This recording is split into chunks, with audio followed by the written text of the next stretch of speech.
Hello mga guys, magturta tayo ng talong.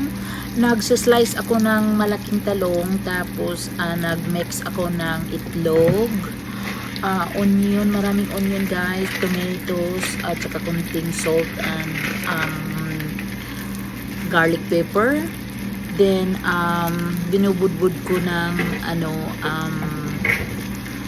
cornstarch ang talong. Then sinasaw ko na siya doon sa mixed eggs. Then siya na yan guys. Gawin mo lang parang pamaypay. Oh, mukhang masarap na guys. Kinakain ko to guys, wala ng rice.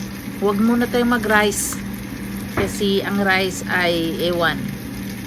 Pero guys, ang sarap nito. Kahit ano ng partner mo na lang. Okay guys, maraming salamat. Please like and share and subscribe. Bye.